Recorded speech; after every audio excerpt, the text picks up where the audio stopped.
한 주간의 지역 정치권 소식을 알아보는 주간 정치 시간입니다. 신임 환경부 장관에 임명된 더불어민주당 한정혜 의원의 인사청문회에서 가덕도 신공항 문제가 다시 불거졌습니다. 한 장관이 더불어민주당 정책위 의장을 맡고 있던 지난해 11월 가덕도 신공항 특별법안을 대표 발의했기 때문인데요. 신공항을 둘러싸고 정치권이 갈등을 빚고 있는 가운데 가덕도 특별법안을 대표 발의한 부산 출신의 환경부 장관이 과연 현 상황을 합리적으로 판단하며 장관으로서의 책임과 의무를 다할 수 있겠느냐는 겁니다. 지난 20일입니다. 국회 환경노동위원회는 환경부 장관으로 지명된 한정혜 후보자에 대한 인사청문회를 진행했는데요. 대구 출신의 홍석준 의원은 한 후보자가 대표 발의한 가덕도 신공항 특별법의 절차적 정당성을 문제 삼았습니다. 특히 지난 2016년 김해 신공항을 영남권 신공항의 최적지로 평가한 파리공항공단 엔지니어링도 가덕도의 경우 해상 매립에 의한 환경 훼손의 심각성을 지적했다고 밝혔는데요. 그런데도 예비 타당성 조사와 환경 영향 평가 등 공항 건설에 따른 사전 절차를 면제 또는 단축하겠다는 내용의 가덕도 신공항 특별법 발의가 과연 합당한지 따져 물었습니다. 한정희 또 후보자님께서 이걸 대표 발의를 하셨다는 것에 대해서 상당히 좀 실망스럽습니다. 지금 환경부 장관 후보자로서는 대표 발의한 이 법안에 대해서 어떻게 생각하십니까? 김해공항에서 처리가 되지를 않아서 연간 한 7천억 이상의 물류 비용을 감당하면서 인천공항으로 오고 있습니다. 그 과정에서 당연히 화물차들이 내뿜는 온실가스라든지 미세먼지 역시 국가적인 부담이기도 합니다. 후보자님, 제가 다음번에 다시 한번 하면은 24톤 덤프 트럭이 870만 대 분량 이상으로 흙을 바다에 매립해야 된다고 합니다.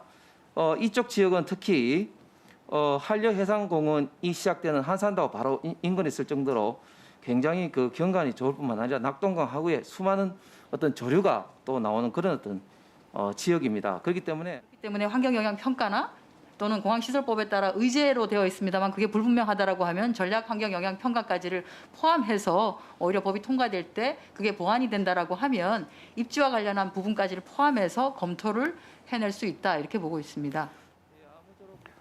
여기에서 전략환경영향평가란 환경에 영향을 미치는 상위 계획을 수립할 때에 환경적 측면에서 해당 계획의 적정성과 입지의 타당성 등을 검토하는 것을 말합니다.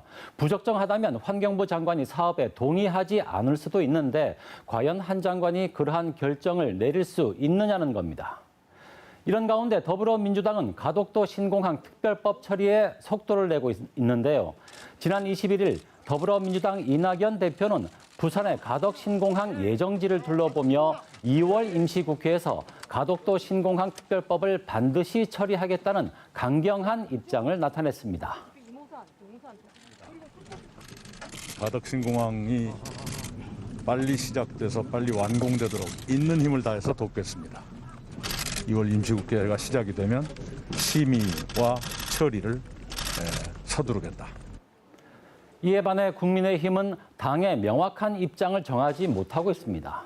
대구 경북 지역 의원들이 반발하는 것처럼 정당성과 타당성이 결여된 사업을 무턱대고 받아들일 수도 없고 또 부산시장 보궐선거를 앞두고 부산 지역 민심을 무시할 수도 없어 고민이 깊어지고 있습니다. 가덕도 신공항법에 대한 대응 정책은 별도로 논의하는 것이었고 소위 개별법, 처분법을 만드는 것이 가능한지와 예비 타당성 조사도 거치지 않은 채 특정 지역 사업을 하는 이런 악셀레를 남기는 것이 맞는지 고민 중에 있습니다. 국민의힘은 가덕도 신공항 특별법이 2월 임시국회에 상정되면 국회 국토교통위의 심사 과정에서부터 법안 처리를 막겠다는 입장인데요.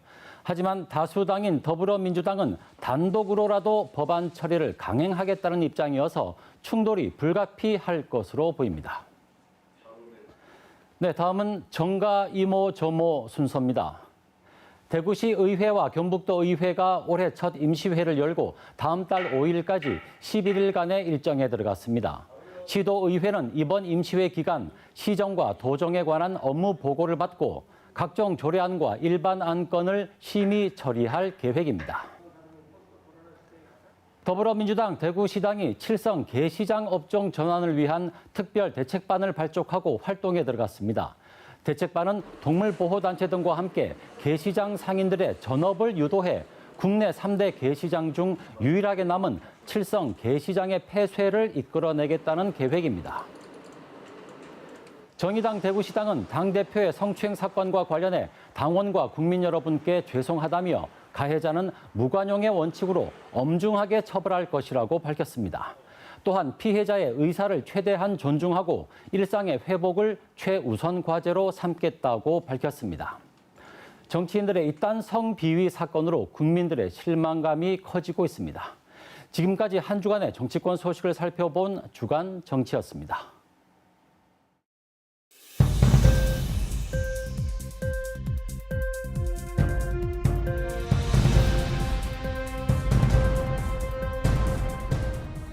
시청자 여러분의 곁에서 작은 목소리까지 귀 기울이겠습니다. KBS 뉴스와 함께해 주십시오.